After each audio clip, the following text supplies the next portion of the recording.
Good evening and welcome. The Tablighi Jamaat Markaz of Nizamuddin in Delhi has become the biggest coronavirus super spreader.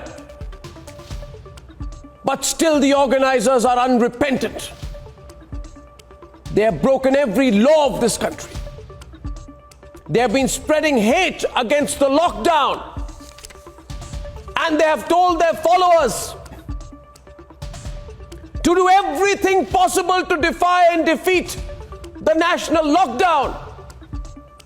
And as of now, as of this minute, at least, and I underline the word at least, 118 coronavirus positive cases come from this Islamic congregation alone. This Islamic congregation has also at least effectively 3,000 corona suspects. All those who broke the lockdown and all those who attended the Tablighi Jamaat Markaz,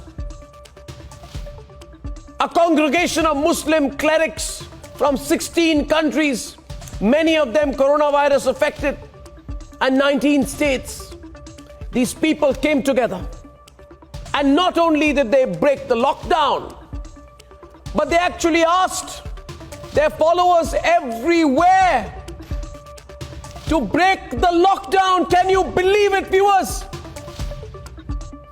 The leaders of this group even went on record to question the logic of a lockdown. They made fun of our national effort, and they used religious teachings, which are all out on YouTube now. These tapes can be heard and seen. They use religious teachings to claim that the lockdown announced by Narendra Modi needs to be defeated. They said the lockdown announced by the Indian government makes no sense. These are dangerous people. These lockdown cheats, they have compromised us all. We were just winning when they did everything to defeat us. And we will now defeat the lockdown cheats. Asaduddin Owaisi, your silence and your refusal to call these cheats violators of national interest. Listen to me, Asaduddin Owaisi. If you have the guts, go on Twitter now and call them violators of national interest. If you don't, your silence amuses me. Where are you now, Mr. Owaisi? And where the hell is the PFI? The PFI, which chops hands of people, calling them non-believers, promotes terrorism, now has the gall to question the crackdown and say that the Tablighi people are being victimized, that this is a systemic failure. Let us tell the PFI tonight that if they also lack the courage to name and shame these corona super spreaders of the Tablighi Jamaat Markaz, then they have no right, and I repeat, no right to be on Indian soil. Enough.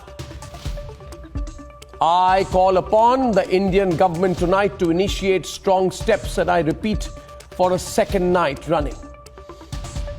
The Modi government should initiate draconian steps,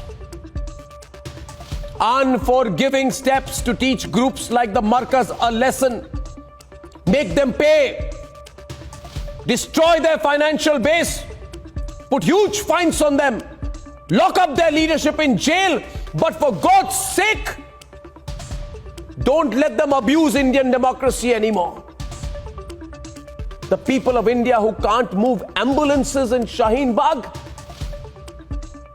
the suffering citizens of India, for months we have seen people dying in traffic jams caused by Shaheen Bagh, are now dying because of the singular determination of the Tablighi Jamaat to spread the coronavirus in my country.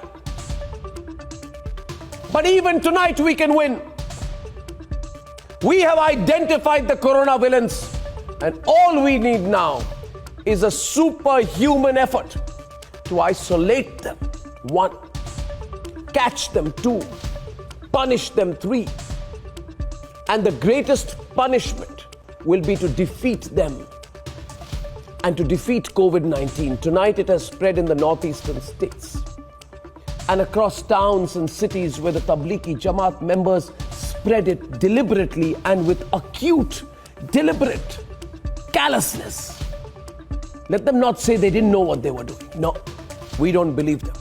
Suspiciously, the Tablighi Jamaat attendees, also violating visa rules, have been found hiding in mosques across the country. And a few minutes back, their visas were cancelled. Why were they doing this? What do they want to do in my country? Why are they spreading across my country? What is their real intention? And let me ask any of these Markaz attendees, would these Markaz attendees have got away doing this in countries where they came from? Like Malaysia, which keeps Zakir Naik there, or Kazakhstan? Viewers, tougher questions and a tougher action must now follow. A conspiracy against India will have to be brought down with immediacy and effectiveness. The only silver lining is that tonight we know who flouts and we know how it spreads. If the Prime Minister wishes, he can bring down the heavy arm of the law. And I think, and I'm sure you think too, that the Prime Minister must. In fact, we pray now that the Prime Minister will.